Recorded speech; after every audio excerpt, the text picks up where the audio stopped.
Rhys Ifans.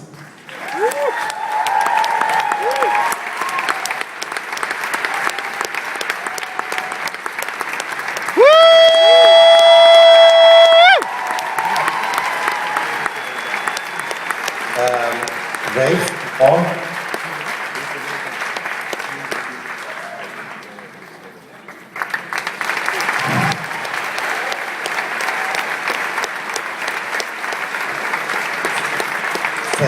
Samuel.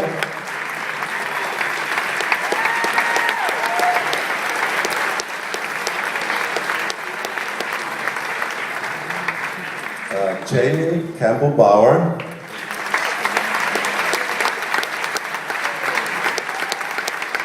And Tony Richardson. And the man who all started, John Orloff.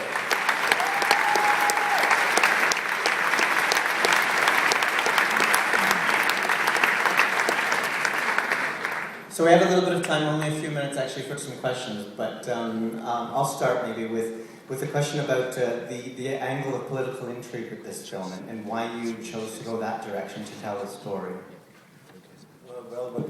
What actually happened at that time through the first public theaters, which all of a sudden cropped out everywhere in London, the first time actually in world history, people who wanted to say something to other people could do it with, they had censorship, but they could address a big audience.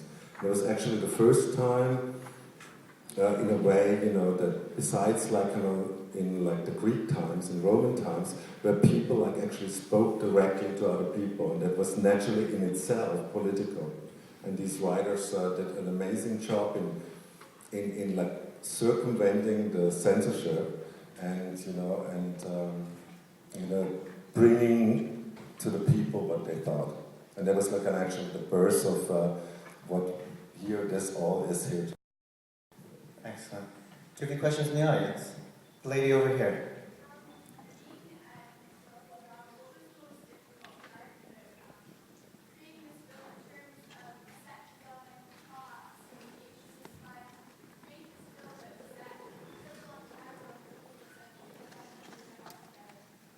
The question is about the recreation. I mean, your recreation of Elizabethan England was absolutely incredible.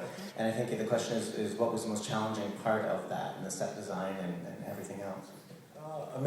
It's always challenging. Every movie is challenging. And in this one, it was so challenging because we decided to shoot the movie not in England, because there is really not much there anymore of that time. So we chose the first time I went back to my homeland, Germany, and there's a lot of talented people there, and we just went about to creating this world, and I would not say that was any one more challenging than the other. It's always a collaborative effort.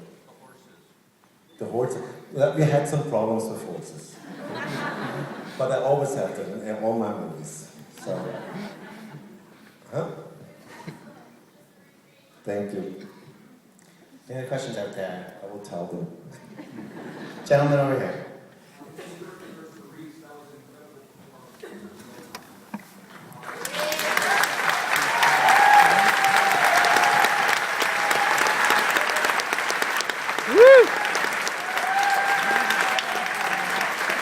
And I agree.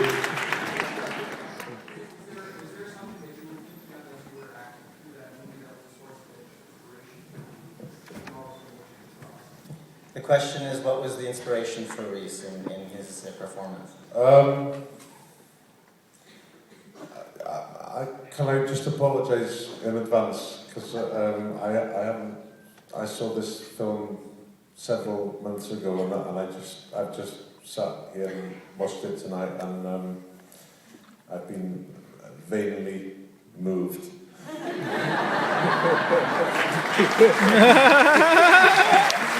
Yeah.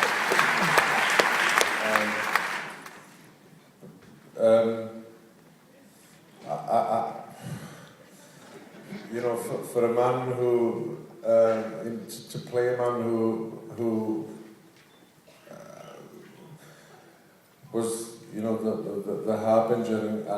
creator of so many universes that have touched the Western world. What I found, what the tagline to me, or the hook to me, was a man who was living in these a plethora of universes and characters and people and emotions, and the isolation and the loneliness that he felt in his anonymity.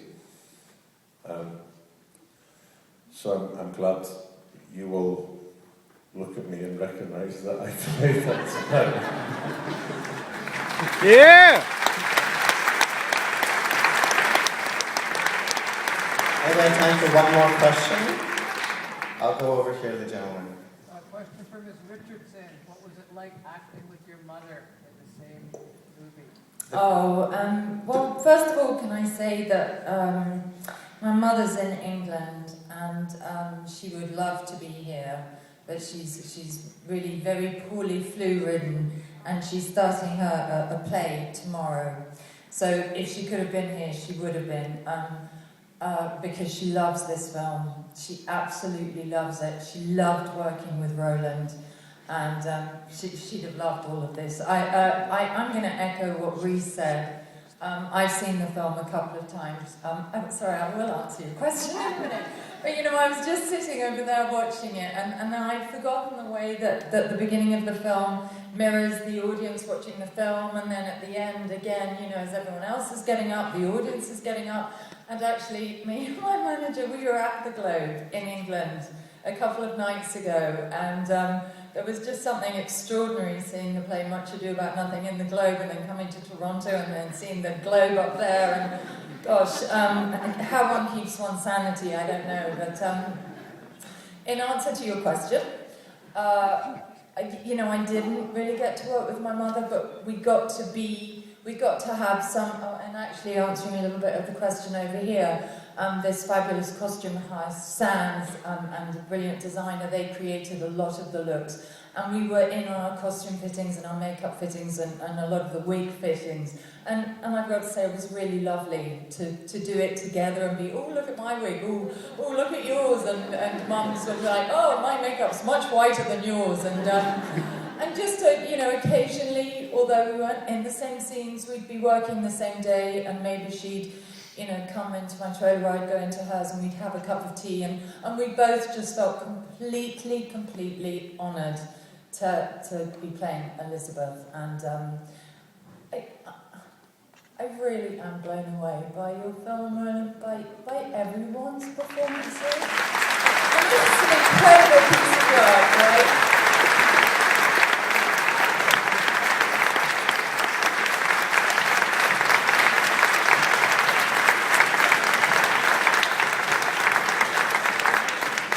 Famous last words. I really hope that you enjoyed the movie, and we'll have now a drink. So I hope you have fun too. Ladies and gentlemen, Roland Emmerich and the cast of Anonymous.